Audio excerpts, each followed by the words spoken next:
Estamos aqui com a Guilhermina, lá da Embrapa, e ela vai contribuir conosco aqui. Nós somos da Uninove, do programa de doutorado. Eu e a Rosana estamos fazendo doutorado, mas na nossa equipe nós temos o Silvio e também o Robson.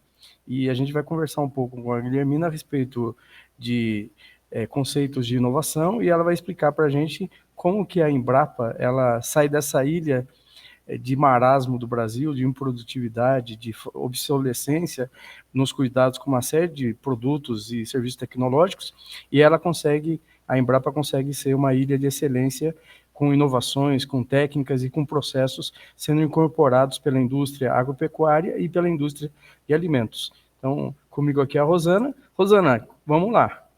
Obrigada, a gente está aqui com a doutora Guilhermina Maria Caires Nunes. Muito obrigada pela sua gentileza em poder compartilhar conosco um pouquinho aí do seu conhecimento, que realmente vai ser de grande ajuda aí para a nossa formação nesse programa de doutorado.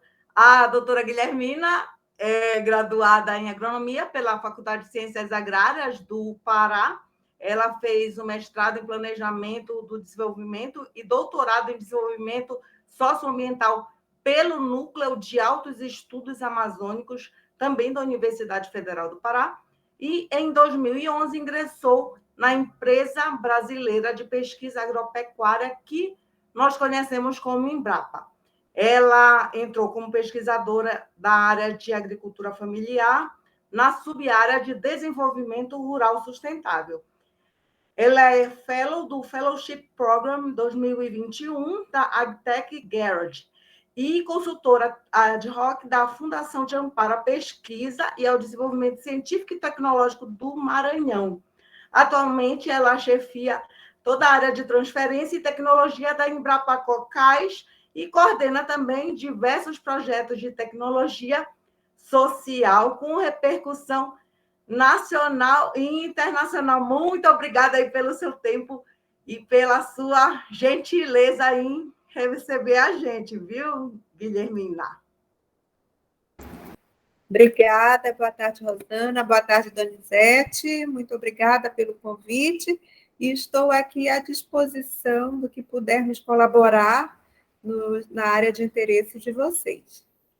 Pois é, então assim, a primeira coisa que realmente a gente queria saber, que é realmente uma curiosidade, né? Porque assim, quando a gente pensa em inovação, a gente logo imagina aquelas empresas startup, ou então com uma equipe muito grande de tecnologia da informação, normalmente ligada à parte de TI, e aí, no meio de todo esse cenário, se destaca a Embrapa, que é uma empresa pública, que assim, a gente normalmente acaba, às vezes, dissociando, né? E a gente queria perguntar para você como que isso aconteceu, como que a Embrapa trilhou esse caminho e como que hoje ela se posicionou nesse lugar de destaque no ambiente de inovação.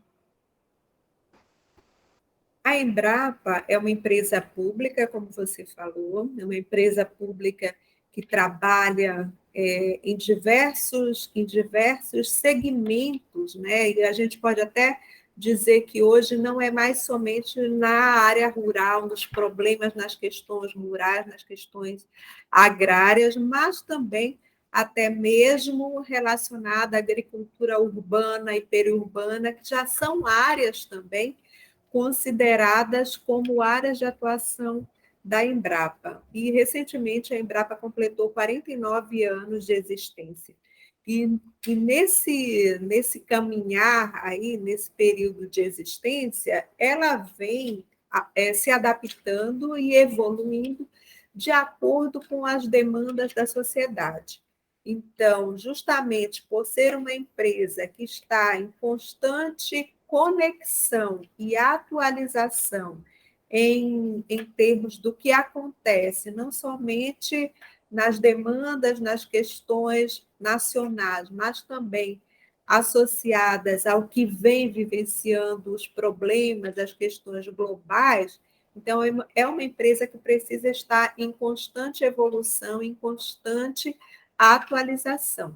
E é por conta disso, né, que todos os projetos de pesquisa e desenvolvimento e inovação que vem sendo realizados, executados pela Embrapa, para diferentes segmentos da sociedade, precisam também acompanhar essa evolução das demandas e das questões que estão relacionadas diretamente com as questões sociais, as questões da sociedade e dos diferentes clientes que a Embrapa atende.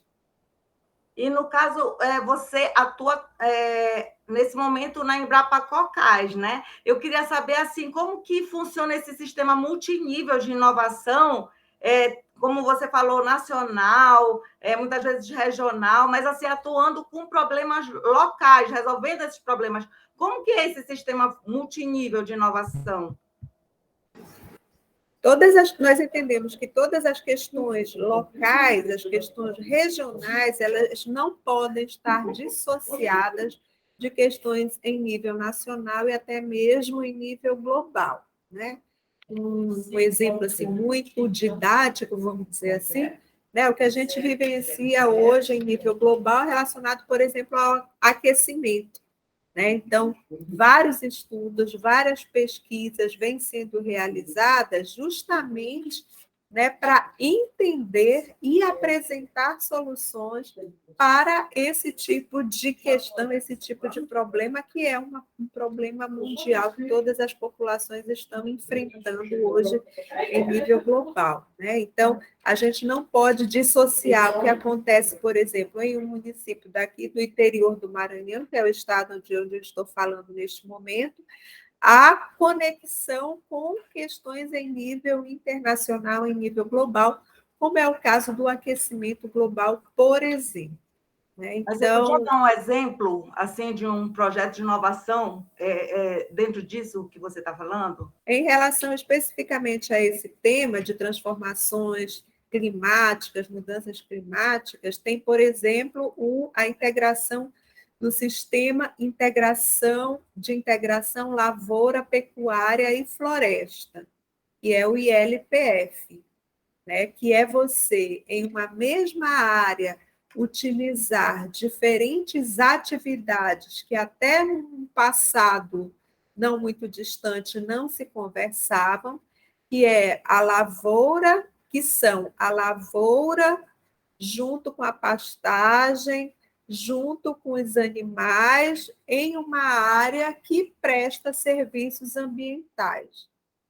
Então, quando a gente consegue conectar diferentes atividades e tornar essas atividades como uma estratégia tecnológica, não somente para enfrentar problemas climáticos, problemas globais, mas principalmente que também a gente não pode dissociar a tecnologia, não somente de resolver problemas ambientais, mas principalmente gerando renda, gerando produção agrícola, gerando alimentos e, por consequência, melhorando a qualidade de vida dos produtores em diferentes escalas de produção, desde pequeno até grandes escalas. Então, o sistema de integração lavoura, pecuária e floresta, por exemplo, é uma dessas tecnologias que a Embrapa tem trabalhado fortemente, não somente para atender e enfrentar problemas globais, mas também para gerar renda, gerar alimentos de qualidade, alimentos seguros e alimentos que representam também estratégias de produção tecnológica e de avanço do conhecimento também.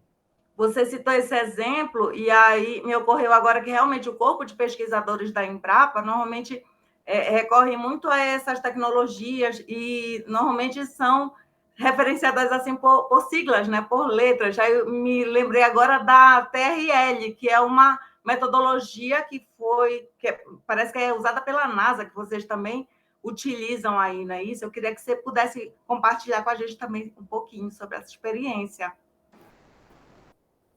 Aqui na Embrapa, cada tecnologia que é desenvolvida pela empresa, pelo nosso conjunto, pelos nossos times de pesquisadores, analistas e demais colaboradores, elas passam por uma escala de maturidade.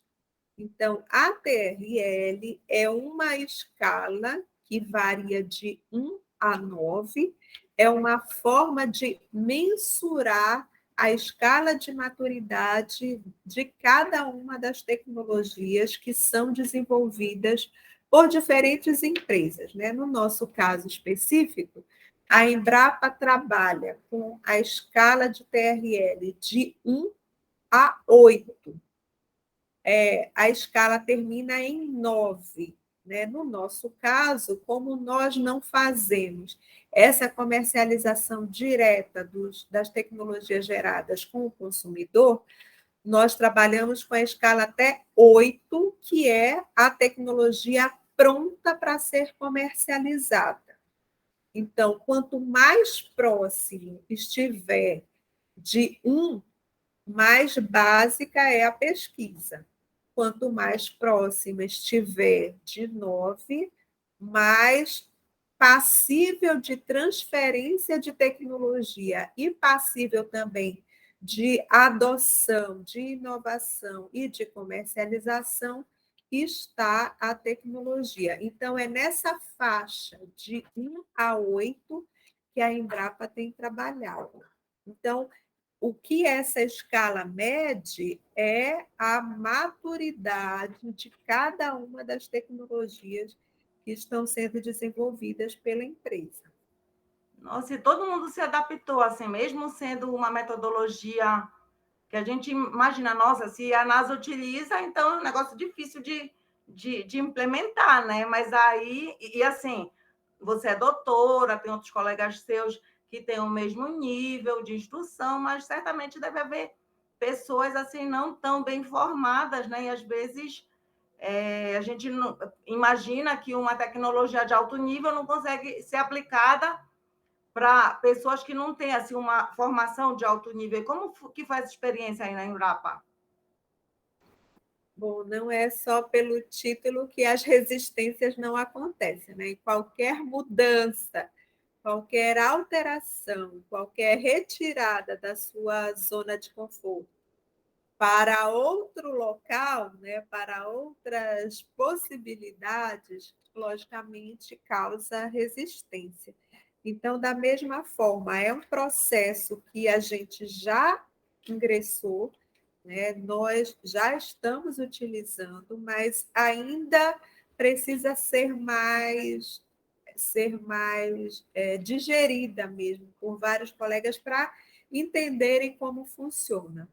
É um processo de adaptação mesmo, mas que, como eu disse, pelo histórico de atuação da Embrapa, né, que sempre está acompanhando e sempre está transformando até diferentes processos internos para melhorar o seu grau de eficiência, de eficácia e de entregas também de resultados para a sociedade. Então, de vez em quando tiver algum tipo de alteração ou de atualização de determinadas metodologias, de determinados processos, sempre pode causar não só uma estranheza no primeiro momento, uma certa resistência, mas aos poucos, né, nossos colaboradores, nossos times vão se adaptando a essas novas formas de agir e principalmente de mensurar a qualidade das entregas que são feitas.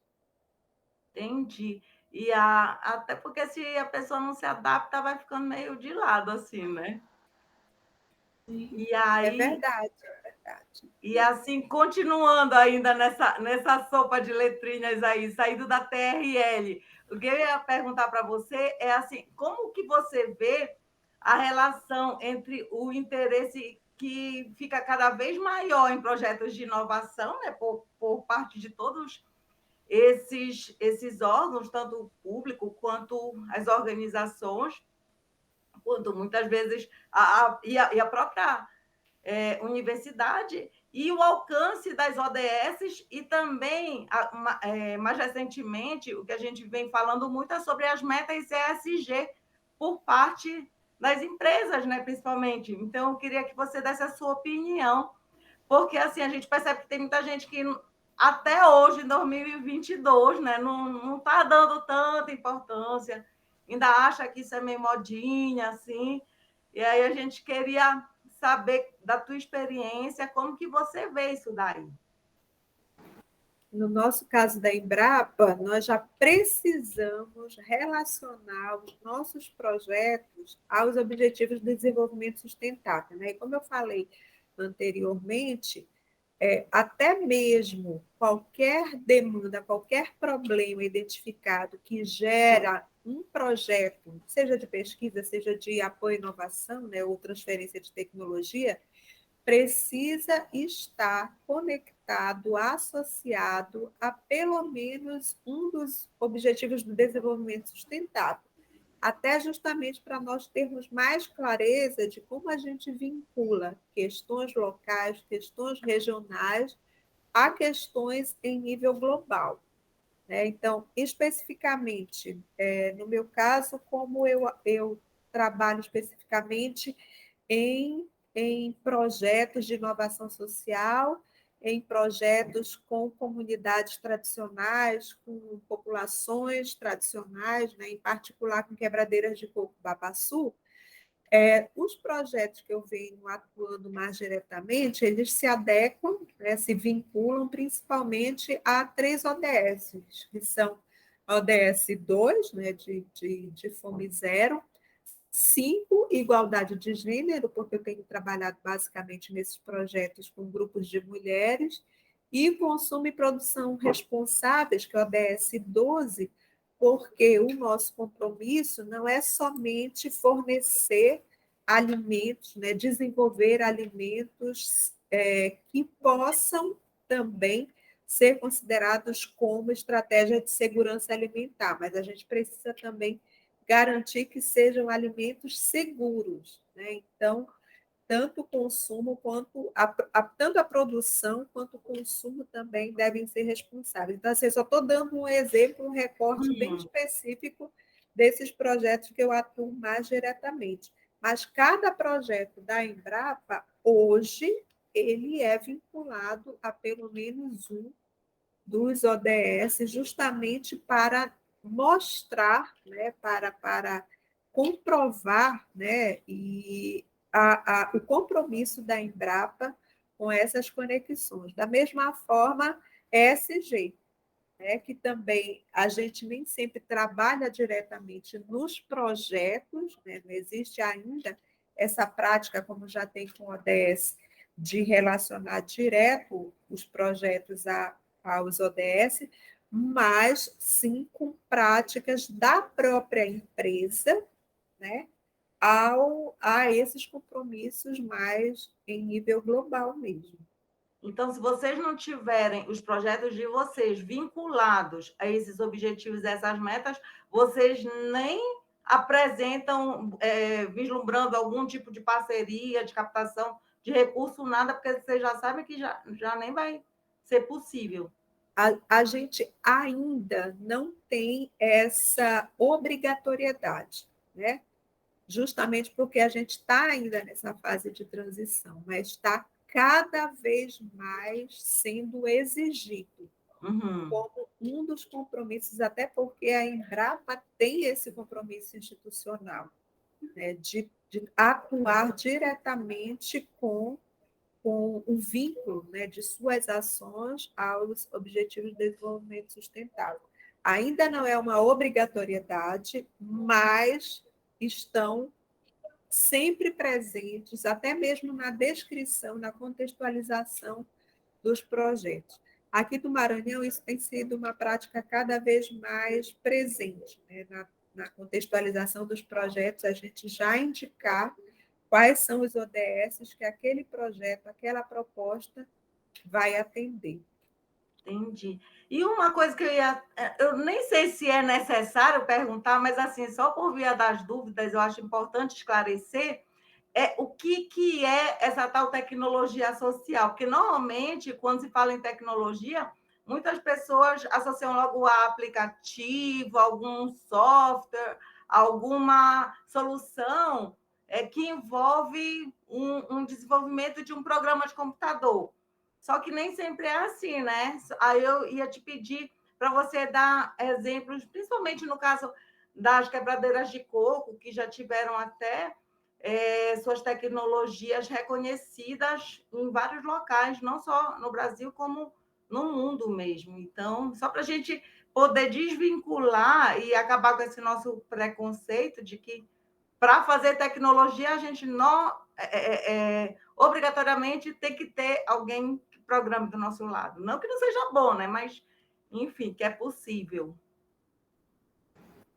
A inovação social, ela acontece quando algum processo de desenvolvimento de tecnologia ou a presença de alguma tecnologia com aquele grupo ou naquele território, ela promove alguma mudança, alguma transformação social e atende uma demanda local, né? Então, quando a tecnologia ela consegue melhorar de alguma forma a qualidade de vida de determinado grupo social, de determinado território, então a gente pode considerar que naquele espaço, naquele ambiente, aconteceu um processo de inovação social, né? Seja desde o início, quando, por exemplo, é apresentado, é elaborado, é discutido, é formatado um projeto com esse propósito, né, de ter algum tipo de transformação social, ou então, às vezes, até de forma inesperada, quando se chega ao final de um resultado, né, com uma tecnologia que gerou algum tipo de modificação social na qualidade de vida daquela população. E para gerar tecnologia social, é importante que exista conhecimento técnico que muitas vezes está associado ao conhecimento tradicional e que permite a geração de um terceiro tipo de conhecimento, que é justamente o encontro desses dois níveis de conhecimento que não tem nem melhor, nem pior, nem o mais, nem o menos, mas são conhecimentos que são diferentes, que são complementares e que agregam para aquele grupo social, para aquela comunidade, para aquela população, a melhoria da qualidade de vida e a transformação que aquele grupo espera com determinada tecnologia. Então, é tecnologia social porque muda a qualidade de vida, né, gera algum tipo de transformação, porém, para que ela tenha acontecido, foi necessário conhecimento técnico, conhecimento científico, ciência, tecnologia, outras tecnologias também que puderam promover aquele tipo de mudança com aquela população ou com aquele território. A gente percebe, Guilhermina, que você, quando fala da quebra do coco do babaçu, na construção da ferramenta, você tem assim, você sente um prazer pelo resultado do impacto social que foi construído com essa ferramenta. Até então, existiam 100 equipamentos aí para quebrar o coco, mas nenhum deles atendia às necessidades das pessoas que trabalhavam de forma artesanal, vamos dizer assim, né? De forma e é um trabalho. Você podia dar uma explicação, porque parece tão distante da gente aqui de São Paulo falar de coco babaçu, né, que foi premiado pela Fundação Banco do Brasil em 2021. Vocês conseguiram ter uma rede de inovação. Essa rede recebeu apoio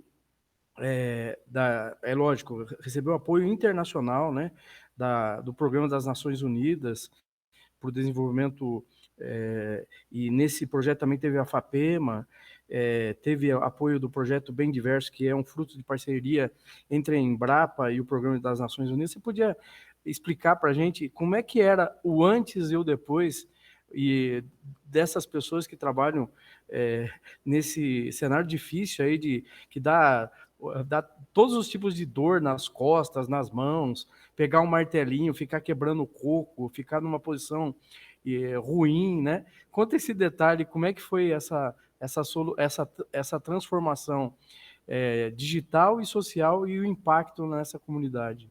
E só para pegar carona, você tinha comentado aí sobre o saber tradicional.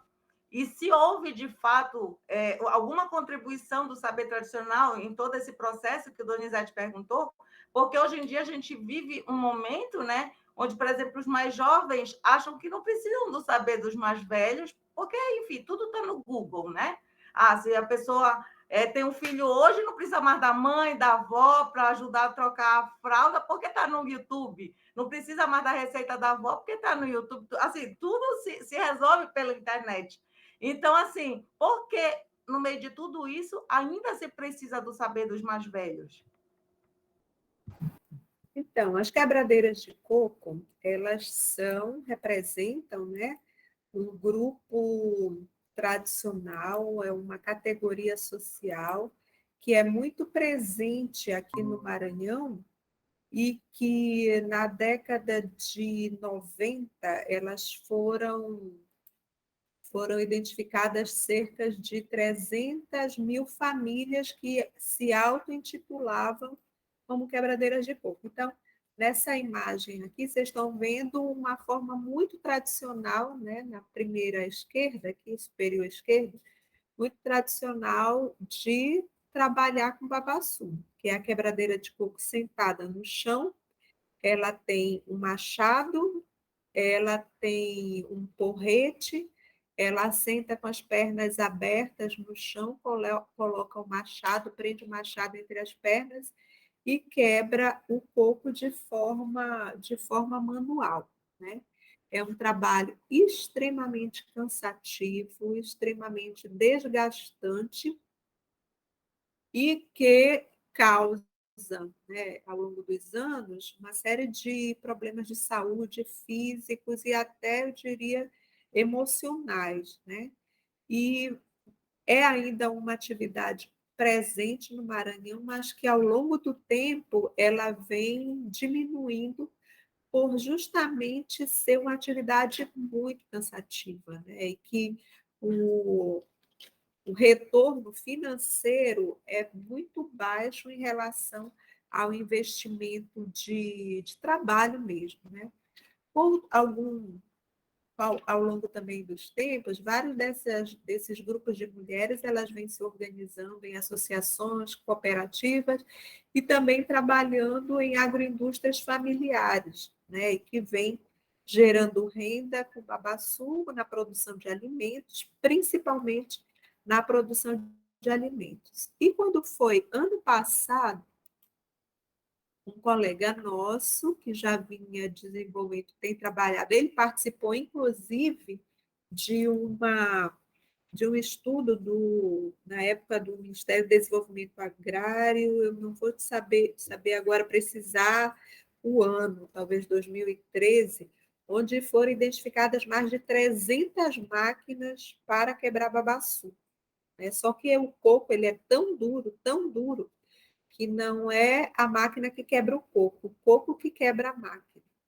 E geralmente são máquinas grandes que requerem, né, um investimento tanto para aquisição e principalmente para manutenção, e além do gasto de energia e tudo, e não é viável para essas comunidades. Então, uma das demandas que nós recebemos, nós realizamos entre 2011 e 2017 uma série de consultas a grupos extrativistas, né, daqui do Maranhão, mais de 40 organizações agroextrativistas, onde nós identificamos as demandas relacionadas com o babaçu e, a partir dessas demandas, nós organizamos a nossa carteira de projetos relacionada com o babaçu.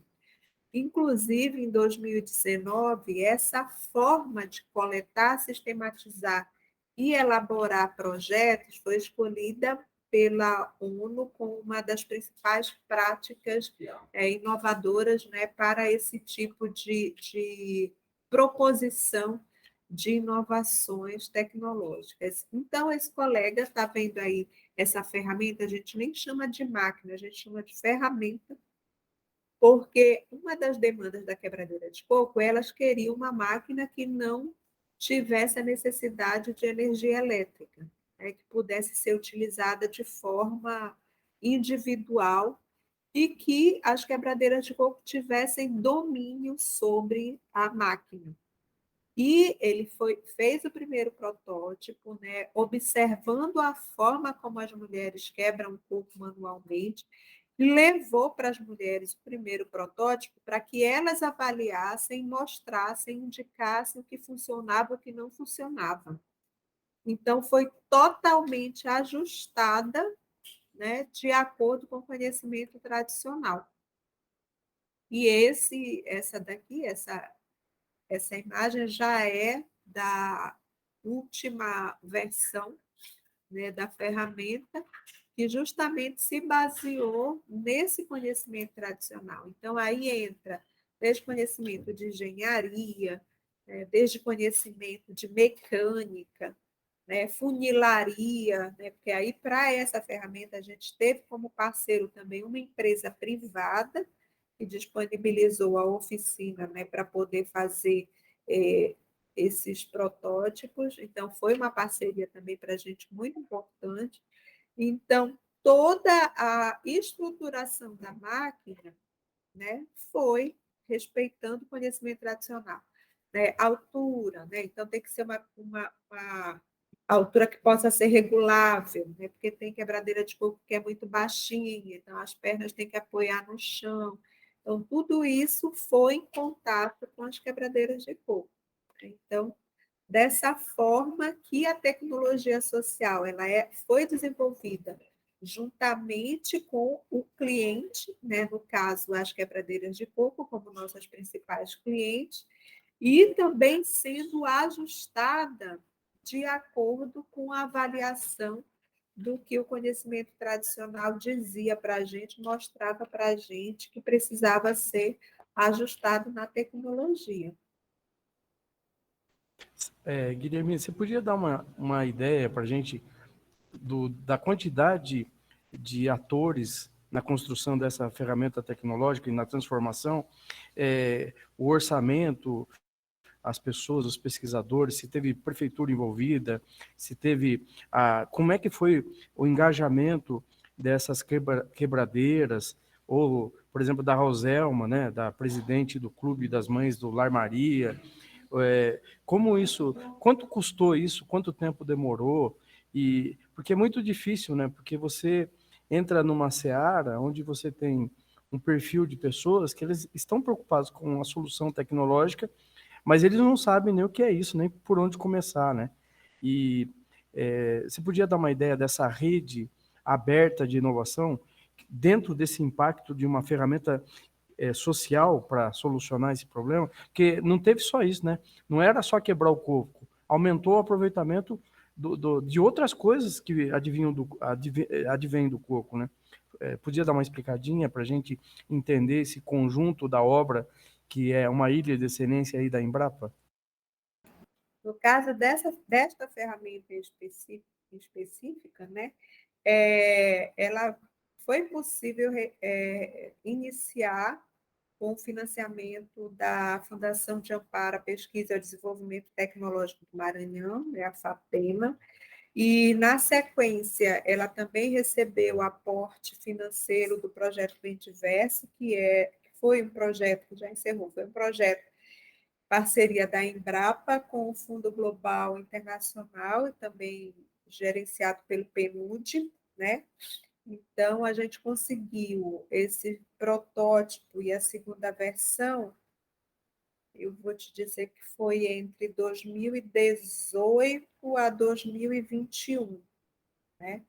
Então, para esse protótipo, ele foi com recursos de financiamento externo.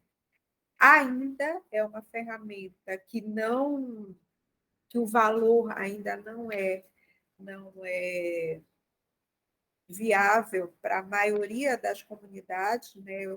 Eu vou dizer que ela hoje gira em torno de R$ 2.500, mais ou menos, né? Porque ela ainda não é feita em escala, né? Então, ainda está no nível experimental. A gente ainda precisa avançar a TRL. A TRL, essa que vocês viram, a TRL dela é 5, e ela precisa avançar para chegar até 8, né? Para que a gente possa disponibilizar, né, para outros interessados que, inclusive, queiram comercializar, né, queiram fazer numa escala maior e possa ser comercializado. E justamente pelo hábito da quebradeira de coco de quebrar manualmente, né, elas precisam de pelo menos uma semana para começar a se adaptar, a utilizar a ferramenta.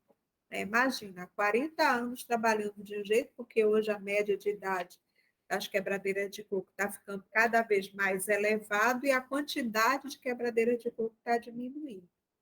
Mas elas facilmente elas conseguem se adaptar. Algumas são muito resistentes, né? Muito, principalmente as mais idosas. Mas a gente também tem idosas, inclusive tem um exemplo dessa comunidade que você mencionou, que a Roselma é a presidente da associação, que a mãe dela tem mal de Parkinson e ela se adaptou muito bem. A gente tem vídeos dela quebrando o coco com a ferramenta. E essa ferramenta foi uma das finalistas, né, da Fundação Banco do Brasil, no concurso de tecnologia social em 2021. Né? E assim, todo o processo, né, era combinado com as quebradeiras de coco. Logicamente, tem essas questões mais técnicas da ferramenta em si, né, da mecânica, empuxo, e, né, essa parte de funilaria e tudo, mas para que a função dela, que é quebrar o coco com mais conforto, mais comunidade para a quebradeira de coco, isso foi de acordo com as opiniões e as avaliações indicadas pelas quebradeiras de coco. Então, foi feito o primeiro protótipo, várias unidades do primeiro protótipo. E aí eles foram levados para as comunidades, diferentes municípios do Maranhão. O pesquisador responsável, José Mário Frazão, ele ia, coletava as informações, né, coletava as opiniões e as avaliações das quebradeiras de coco e levava para a oficina para fazer o ajuste. E, com isso, conseguimos o segundo protótipo. E, justamente por ainda estar em evolução na TRL, né, a gente já tem algumas outros ajustes para fazer, desde lâmina, e a lâmina não pode ser separada, tem que ser uma lâmina inteira, e para que a gente possa chegar até a versão final. Então, aí a tua pergunta foi em relação ao valor e em relação, não lembro mais. Ao impacto social e o tempo, né? Nossa, né? O tempo foi de desenvolvimento, né, para chegar na TRL5 foi em torno de 3 anos, justamente por ser esse tipo de público. Então, a gente tinha que primeiro fazer protótipo, né, levar, deixar um tempo, coletar as informações, trazer. Então, as distâncias não são próximas, né? São municípios diferentes. Alguns municípios algumas comunidades são de difícil acesso. Então, por exemplo, no mês passado, nós tivemos que cancelar algumas viagens de campo para a comunidade Quebradeira de Coco por causa da chuva. Né? Então, aí as estradas completamente impedidas da gente chegar lá. Né? Então, em relação a tempo do desenvolvimento dessa tecnologia TRL5, foi em torno de 3 anos. Em torno de 3 anos. O financiamento foi financiamento externo, né, de Fundação de Amparo à Pesquisa e também de recurso internacional. E o impacto social, principalmente quando a gente trabalha com tecnologia social, não é somente o resultado, né? E sim o processo. Tão importante quanto o resultado é o processo. Porque no processo você vai trabalhando com questões tipo autonomia, valorização, né? independência, então, colaboração, cooperação. E aí também, mais recente, a gente tem associado outros temas, principalmente relacionados com empreendedorismo e até mesmo inovação. Né? Por que quebra o coco? Para utilizar a amêndoa, para utilizar o mesocarpo, que é a farinha que também existe logo embaixo da casca, que é utilizada para alimentação humana também. Né? Então, tem essas outras questões subjetivas que são tão importantes quanto o resultado que é a tecnologia social. Então, trabalhar com tecnologia social, trabalhar com inovação social, o resultado precisa estar associado ao processo. Né? E no processo de desenvolvimento da tecnologia, existe o compartilhamento e o intercâmbio dos diferentes conhecimentos que se encontram, se complementam e também se transformam, né? Nessa interação, nesse processo aberto em que diferentes instituições, diferentes colaboradores estão presentes. Aí você me perguntou, né, um exemplo de rede. Eu vou te mostrar aqui no caso de... E não foi muito diferente no caso das ferramentas, que é com o que eu trabalho, que é o tema principal são alimentos, né? Mas da ferramenta foi quase tudo isso também. De parceiros que estiveram envolvidos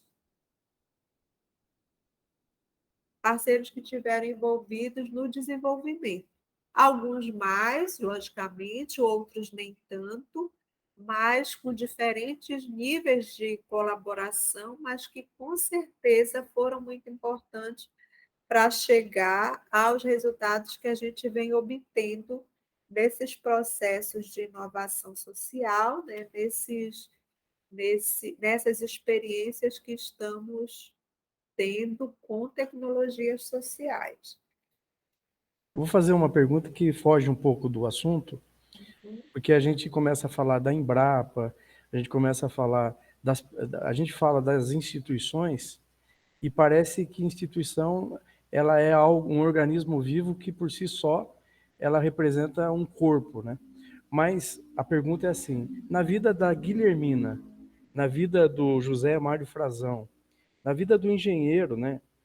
Qual foi o impacto nessas pessoas quando elas viram aquele empenho, aquele engajamento, aquela dedicação de horas de trabalho, de pesquisa qualitativa, fazendo ali observações, anotações, indo para a oficina para fazer adaptações, ajustes?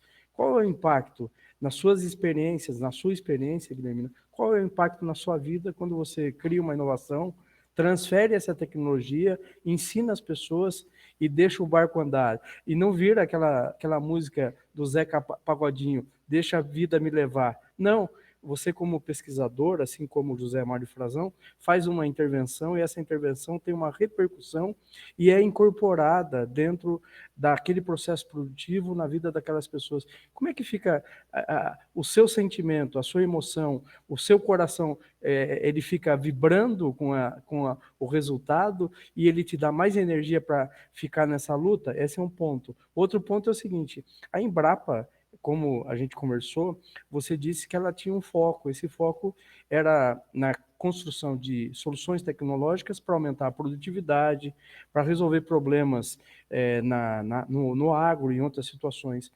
Como está essa visão dessas soluções para ter impactos sociais? Transferir tecnologia para ter resultados sociais em comunidades, em cidades, em bairros, em vilas e com pequenos agricultores. São duas perguntas. Resumidamente, qual o impacto na vida do pesquisador quando ele se envolve numa transferência tecnológica? E depois a segunda pergunta é como isso aconteceu na Embrapa, que tinha 100% do core business dela com soluções mais macros e menos, eu estou dizendo pelas nossas conversas aqui. Poderia detalhar para a gente, por favor? Então, no caso do Frazão, hoje ele está afastado das atividades presenciais, né, por comorbidade, mas ele começa a falar disso, ele começa a chorar, só para ter uma ideia, né, porque é o trabalho de toda a vida dele, né, é o coroamento assim, do trabalho de uma vida que ele tem dedicado para o babaçu e para as quebradeiras de coco, né? E assim, eu acompanhei, né, o desenvolvimento da ferramenta, acompanhei as viagens junto com ele, acompanhei a satisfação das mulheres, a surpresa das mulheres quando elas passaram a dominar a ferramenta, né? Isso também foi muito interessante. E só que a gente precisa ter o cuidado, né, de saber quando coloca o crachá e quando tira o crachá, né? Então, essa função aí de, muitas vezes, de mediação, né, do processo de inovação, requer também um perfil diferenciado de profissional, porque, no primeiro momento, a gente precisa assumir que não sabe um bocado de coisa, porque a gente precisa interagir em diferentes áreas, com diferentes profissionais de conhecimentos totalmente diferentes da nossa área de atuação, em que a gente passa a ser o articulador de diferentes conhecimentos, né? Isso é muito, muito bom, muito rico, é um aprendizado muito grande quando você se permite, desde o início, a reconhecer que não sabe, né? Isso é uma questão. E aí, esse cuidado também da gente fazer a intervenção sem interferir na decisão do público, dos clientes, porque a gente poderia estar fazendo tudo isso e no final ela dizendo, é muito interessante, mas para a gente não vale a pena, a gente não quer, né? No caso da ferramenta, a gente está tendo o problema de que não consegue atender a quem quer, né? Que as demandas são muito grandes. Quanto a mim, né, desde quando eu me lembro, eu já vinha trabalhando com comunidades rurais, né? Isso assim, em termos acadêmicos mesmo, desde mestrado, doutorado. E quando eu cheguei na Embrapa, né, na área de agricultura familiar e desenvolvimento rural sustentável, também naturalmente, né, fui para este público, para esses clientes. Então, já era um público com quem eu já vinha trabalhando antes mesmo de chegar na Embrapa, então foi muito gratificante. O desafio foi como trabalhar com esse público em uma empresa pública, né? Sem cair no que seria mais comum, mais cômodo, mais confortável, que seria fazer, por exemplo, diagnóstico, estudo prospectivo, estudo socioeconômico. Então, justamente aliando essa visão da Embrapa de trabalhar com inovação e tendo a possibilidade de trabalhar com esse público, com esse tipo de abordagem, né? Então, foi possível, tem sido possível de nós desenvolvermos aqui no Maranhão experiências com esse tipo de público, né? E criando processos de inovação onde o componente social é o mais prioritário. Porém, não pode ser associado à caridade, a assistencialismo, não. Né? São tecnologias que têm por finalidade a transformação social, a qualidade de vida, mas também que se propõe a gerar renda, né? A gerar riqueza. E aí, só para vocês terem uma ideia assim, do que eu venho trabalhando com parceiros também de universidade, empresas privadas, startups, né, são com esses alimentos de babaçu. Então, esses também estão na TRL 5, né, que são biscoitos e a gente está chamando gelado de babaçu, né, em parceria tanto com a Universidade Federal do Ceará quanto a Embrapa Agrotecnia Tropical em Fortaleza. Outros alimentos também, né? Alguns alimentos elas já fazem, quebradeira de coco já fazem, e a gente só está melhorando a formulação. Outros, como é o caso do queijo, do leite condensado, né, da farinha de amêndoa, amêndoa ralada, elas não fazem ainda, mas elas fazem outros alimentos que a gente nem está estudando, né? Mas que a gente percebe o interesse em nível internacional também, cada vez maior, cada vez mais crescente, dos alimentos de origem artesanal, alimentos com indicação de origem, né? E até mesmo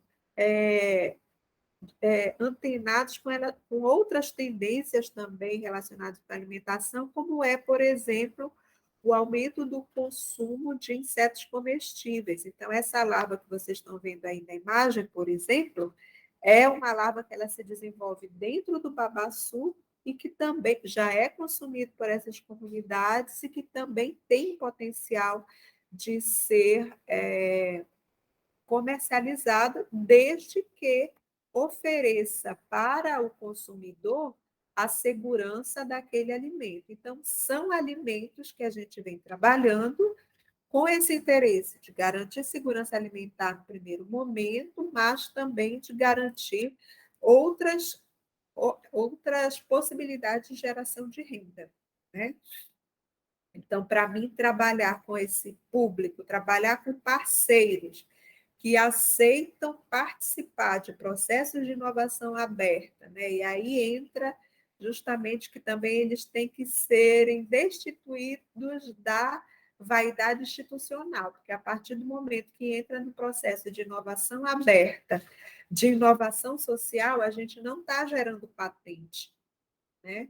Então, a gente está compartilhando, ou então usando também outra palavra que é muito, né, atual, co-criando, né, alternativas, co-criando soluções que, em última instância, vão colaborar com a qualidade de vida desses grupos sociais, que são os nossos clientes, né, porque somos empresa pública. E aí que Donizete perguntou, né, como a Embrapa saiu, né, dessa forma de atuar, né? Como eu disse, a Embrapa, com 49 anos, ela precisa estar antenada, né, com tendências em nível global, mas também atender aos diferentes públicos que são clientes da Embrapa. Então, a gente não pode só pensar no agro, né, pensar nos grupos sociais urbanos e periurbanos, porque a gente já nem está mais falando de populações rurais, né? Porque todo dia nós nos alimentamos. A gente tem um colega que diz que você vai ao médico uma vez a cada 3 meses, 6 meses, mas você come todo dia, né? Então, o alimento é um negócio da Embrapa, é um dos negócios, é um dos principais negócios da Embrapa. Então, a gente precisa do alimento, principalmente hoje, quem é o nosso consumidor? Quem está na cidade, né? Então, a gente também precisa estender esse olhar para esse consumidor urbano. Então, essa mudança de trabalhar demandas, de trabalhar pesquisa, desenvolvimento e inovação a partir do consumidor, né? E não mais da demanda apresentada pelo pesquisador, né? Então, é um processo também recente, é um processo em que um time de pesquisadores, analistas e demais colaboradores da Embrapa estão ainda se adaptando, né? E justamente por ser um processo novo, não é fácil, logicamente, encontra muita resistência, mas também encontra muita resiliência daqueles que conseguem perceber a necessidade de acompanhar essas mudanças para garantir a sobrevivência da empresa, porque se a empresa não vai mudando também e evoluindo, ela se torna desnecessária para a sociedade, né? E não é isso que a gente quer para a nossa empresa, muito pelo contrário. Então, eu não sei se eu respondi a tudo, Donizete. Sim, de uma forma assim bem, assim, com bastante presença, vamos dizer assim, tá muito próximo da gente dizer assim, tem uma alma em cada fala, né? Tem um coração que bate do outro lado toda vez que constrói a frase para entregar para a gente. Aqui tem muito amor, muita dedicação, muito profissionalismo na fala. Atendeu sim, né, Rosana? Vamos lá, Rosana. Tá refletindo, Donizete? Tô ficando emotivo aqui, vou chorar. Aí, então, só para finalizar, nesse clima da emoção e puxando um pouco para a razão, nós, assim, nossa equipe, 3 de nós estamos no programa de doutorado em administração, no acadêmico. E tem uma pessoa também que está no programa profissional de doutorado em gestão de projetos. Só que, assim, não é uma realidade só nossa, né? Mas a maioria dos programas de doutorado no Brasil também está sempre exigindo publicação, evidentemente, que é um compromisso nosso. E a gente percebe, assim, de uma forma geral, que muitas vezes acaba sendo mais prático, acaba sendo mais fácil a gente pegar alguma pesquisa que já foi desenvolvida em algum lugar do mundo, pegar alguma escala que já está validada, que já está reconhecida, e fazer uma replicação disso, muitas vezes, fazer alguma pequena adaptação, e não necessariamente ir buscar a fonte da nossa inspiração, da nossa tese, da nossa dissertação, às vezes até num TCC, numa graduação, ou de um MBA, de uma especialização, na problemática social mesmo, né? Então, assim, aí a gente fica entre o coração e a razão, porque eu também trabalho, porque eu também tenho que dar conta, e a gente queria, assim, no meio dessa confusão mental, no meio da emoção aí do Donizete, a gente queria que você finalizasse esse bate-papo com a gente, podendo dar essa mensagem assim para os pós-graduandos de uma maneira geral, né? Porque são as pessoas que mais se afligem com esse paradoxo que acabam se submetendo no momento de escolher o tema da sua pesquisa. Uhum. Então, assim, quando eu fiz doutorado, eu também, em paralelo, estava trabalhando, né? Na época também estava trabalhando. Então, foi muito difícil, né? E foi também foi quando eu fiquei grávida da minha filha, então, assim, foi um período muito conturbado, né? Pessoalmente. Porém, foi possível sobreviver, então, se eu sobrevivi, qualquer ser humano consegue sobreviver também. E aí a questão precisa avaliar, né, alguns indicadores, tipo tempo, né, seu tempo, sua disponibilidade, sua vontade, o que você tem interesse realmente em estudar, em fazer, em conhecer, mas principalmente o que é possível, né? Então, existe o problema de pesquisa, que é isso que você deve resolver para apresentar como etapa a ser cumprida para você obter o grau de doutor ou né, o seu grau de doutorado. Então, existe aquele problema de pesquisa. E não é o problema do mundo que você vai resolver, né? E nem a sua tese vai resolver o problema de ninguém, a não ser o seu próprio problema de obter um título. Então, é basicamente isso. E a sua tese, ela é somente uma etapa da sua vida acadêmica, da sua vida pessoal. Você faz a sua tese para obter um título e você tem a sua vida inteira para fazer a tese da sua vida, né? Então, depois você pode resolver os problemas do mundo, mas no doutorado você vai resolver o seu problema de pesquisa.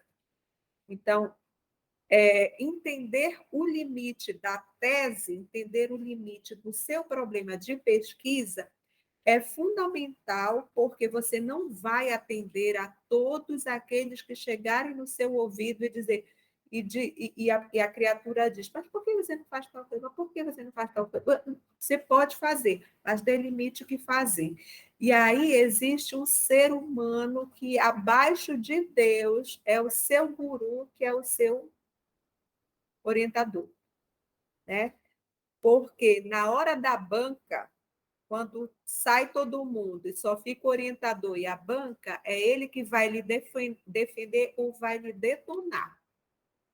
Então, de preferência, nunca brigue com seu orientador, porque se você brigar com seu orientador, escolha outro, porque na hora da banca ele vai lhe detonar. Ou melhor, existem grandes chances dele lhe detonar, né? Então, procure atender ao que o orientador, lógico, né? Se você tem divergência, se você tem diferentes formas de abordagem, discuta com seu orientador, mas se a discussão chegar num nível que for insuportável, troque de orientador. Porque não leve para a banca, não leve para quando ficarem somente o orientador e os professores da banca, não vá com aquela pessoa que não vai estar a seu lado, não vai lhe defender. Porque, em última instância, é ele que lhe defende quando não tiver ninguém olhando, né? Então, é importante delimitar o seu problema, ter um bom referencial teórico que você vai associar o seu problema àquele referencial teórico, conhecer algumas experiências que você possa se referenciar, que possam ser comparadas ou analisadas, enfim, algumas. Sempre existirão infinitas possibilidades de você abordar aquele assunto, mas escolha o que for mais viável, o que for possível.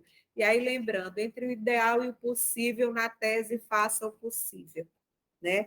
E deixe o ideal para depois, para a tese da sua vida, que é depois que defender a tese. Acalmou, Donizete. Eu fiquei mais no chão aqui, Rosana. Eu queria agradecer a Rosana pela generosidade dela de permitir eu conhecer outra pessoa mais generosa que ela. Eu não sei, é todo mundo ao quadrado nessa família. Mas eu adorei falar com a Guilhermina, quero manter a amizade, o contato, e a gente vai voltar a falar. Muito obrigado, meu. Foi uma hora e meia aqui de prazer, assim, que não dá nem para falar, não tenho palavras para agradecer. Aprendi bastante, gostei bastante de tudo que foi dito aqui. Obrigado, viu, Rosana? Obrigado, viu, Guilherme? Ele só estava fazendo as anotações ali para saber como que ele ia pegar o dinheiro para o projeto dele também, que eu estava vendo. E olha, para esses projetos, né, de inovação social, tem muito recurso internacional. É que, na verdade, assim, a gente está tentando fazer o que o pessoal fez lá da transferência tecnológica com impacto social. Uhum. Mas a gente não consegue nem sair de casa, entendeu? Então, é aquilo que é uma dor aqui que a gente tem, que eu ganho para não fazer aí nada. No seu trabalho, né? Eu ganho para não fazer nada ou para fazer alguma coisa. Uhum. Aí, quando você escolhe fazer alguma coisa, você tem, como a Guilhermina falou, você tem a turma que quer te ajudar e a turma que quer te detonar. Sim. Mas em alguns lugares a turma é maior para detonar, viu? Sim, com certeza. Então, daí eu estou procurando um bom psicólogo e um psiquiatra para cuidar de mim. Além disso... Depois eu te passo o WhatsApp da Guilhermina, que aí qualquer coisa tu manda um socorro. Aí a gente é escalado para ir num evento no final de semana. Uhum. Aí a gente agora é assim, a gente recebe o WhatsApp e tem um monte de coisa para a gente fazer, a gente não sabe nem o que faz primeiro, viu, Guilherme? A gente sabe que só... A vantagem é que a Guilhermina ao menos ficou grávida durante o doutorado, isso aí tu não vai ficar, não. Pode ter certeza. Olha, nesse mundo que está de ponta cabeça... Tudo é possível. Não sei, né? Muito obrigada mesmo. Espero que Obrigada esse também. papo possa contribuir muito com nossos colegas também, com outros alunos da pós-graduação, porque foi muito inspirador para nós e certamente vai ser muito inspirador para os outros. Obrigada mesmo. Obrigada também pelo convite, né? E estou à disposição. Venham para o Maranhão, que aí o próximo encontro vai ser presencial. Tá bom, então. Tá bom, Muito obrigado. obrigada. Obrigada. Tchau. Sucesso para vocês também. Obrigado. Obrigada. Tchau.